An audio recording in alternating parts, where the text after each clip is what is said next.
Student, आपका हमारे YouTube channel पर स्वागत है।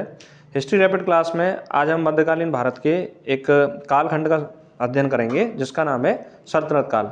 तो देखिए, नॉर्मली यहाँ से एक शासकों का क्रम क्वेश्चन पूछ लिया जाता है, तो उस क्वेश्चन को टारगेट करके आज हम क्लास को लेंगे।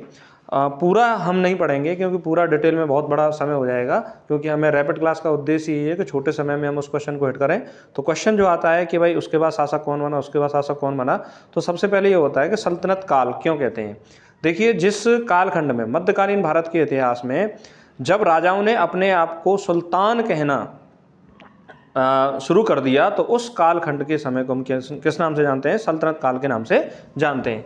तो सल्तनत काल का जो समय है वह है 1206 ईस्वी से 1506 ईस्वी तक जितने वंशों ने, जितने शासकों ने शासन किया, उस समय को हम कहते हैं सल्तनत काल।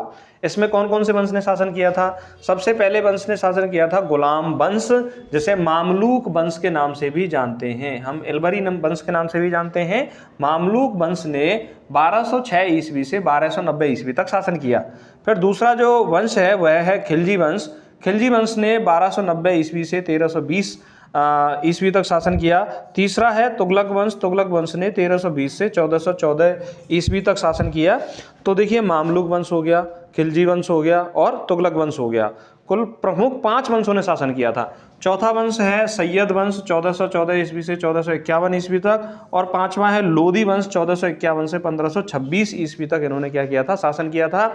और लोधी वंश के अंतिम शासक इब्राहिम लोधी को बाबर ने हराया और मुगल वंश की क्या की थी? स्थापना की थी। तो हमें यहाँ एक क्वेश्चन क्लियर हुआ कि सल्तनत काल वह समय, वह कालखंड जिसमें राजा अपने आप को सुल्तान कहकर पुकारते थे, उसे सल्तनत काल कहते हैं। और उसमें 5 राजवंशों ने शासन किया।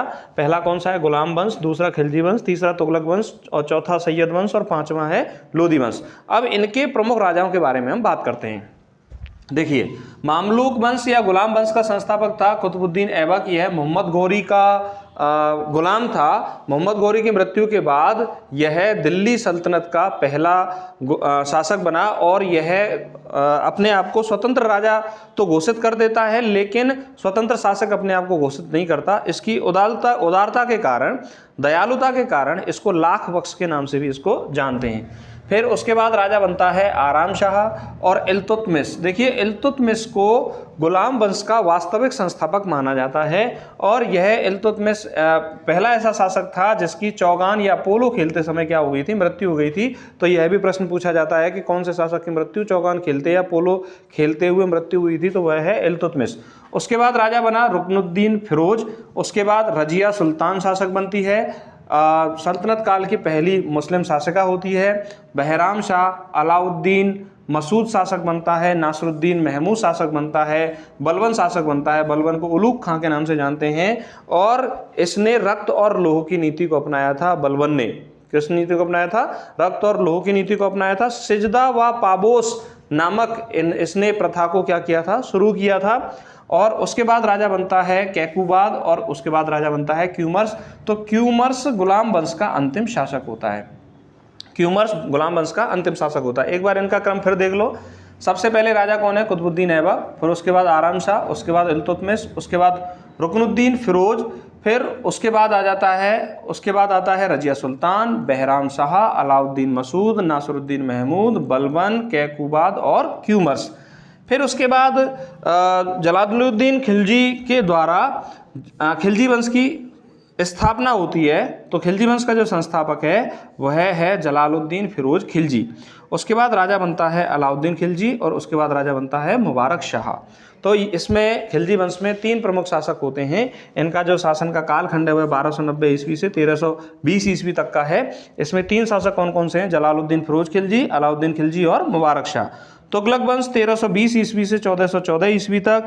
इसका संस्थापक है गयासुद्दीन तुगलक, जिसे गाजी मलिक के नाम से भी जानते हैं। फिर MBT मोहम्मद बिन तुगलक, फिर FST फिरोज शाह तुगलक, फिर तुगलक शाह। फिर उसके बाद राजा बनता है अबू बकर, उसके बाद मोहम्मद शाह, उसके बाद सिकंदर शाह और उसके बाद अंतिम जो लास्ट राजा बनता है वह लास्ट राजा है नासरुद्दीन महमूद। मोहम्मद बिन तुगलक को तुगलक वंश का या मध्यकालीन भारत का मूर्ख शासक के रूप में भी इसको क्या है जाना जाता है। तो इसके दोबारा से हम एक बार देख लेते हैं। तुगलक वंश का शासन है 1320 से 1414 ईस्वी तक। इसका पहला राजा है गयासुद्दीन तुगलक, जिसे गाजी मलिक कह रहे हैं, मोहम्मद बिन तुगलक, फिर फिरोज शाह तुगलक, तुगलक शाह, अबू बकर, मोहम्मद शाह, सिकंदर शाह, नासिरुद्दीन महमूद अंतिम शासक है। मोहम्मद बिन तुगलक को मूर्ख शासक के रूप में भी जाना जाता है। अब हम बात करते हैं सैयद वंश। सैयद वंश 1414 ईस्वी से 1451 ईस्वी तक सैयद वंश का शासन होता है। इसका संस्थापक है खिज्र खां, उसके बाद मुबारक शाह और उसके बाद मोहम्मद शाह। तो इसमें भी 3 प्रमुख शासक हैं। कौन कौन से? खिज्र खां, मुबारक शाह और मोहम्मद शाह। और उसके बाद शासक बनता है आलम शाह, यानी 4 प्रमुख शासक हैं इसमें। पहला है खिज्र खां, मुबारक शाह, मोहम्मद शाह और आलम शाह। अंतिम जो सल्तनत काल का जो राजवंश है वह है लोधी वंश। 1451 से 1520 ईस्वी तक यह लोधी वंश शासन करता है। इसके संस्थापक है बहलोल लोधी और सिकंदर लोधी और अंतिम शासक है इब्राहिम लोधी। सिकंदर लोधी ने आगरा शहर की क्या की थी? स्थापना की थी और इसी ने आगरा को अपनी राजधानी बनाया था। तो प्रश्न पूछा जाता है कि आगरा शहर की स्थापना किसने की थी? सिकंदर लोधी ने, लोधी वंश के जो शासक हैं, उसने आगरा शहर की स्थापना की थी। और जो लोधी वंश है वह अफगान के शासकों द्वारा संचालित वंश है। तो ये अफगानिस्तानी थे लोधी वंश के जो शासक हैं।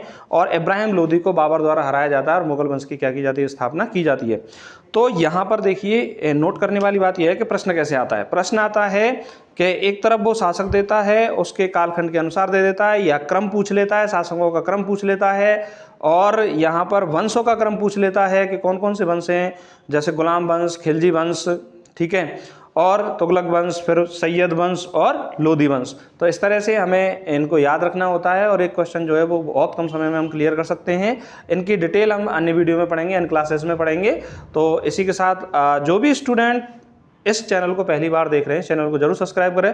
और आपको ये क्लास कैसी लगी कमेंट सेक्शन बॉक्स में जरूर बताएं। नमस्कार।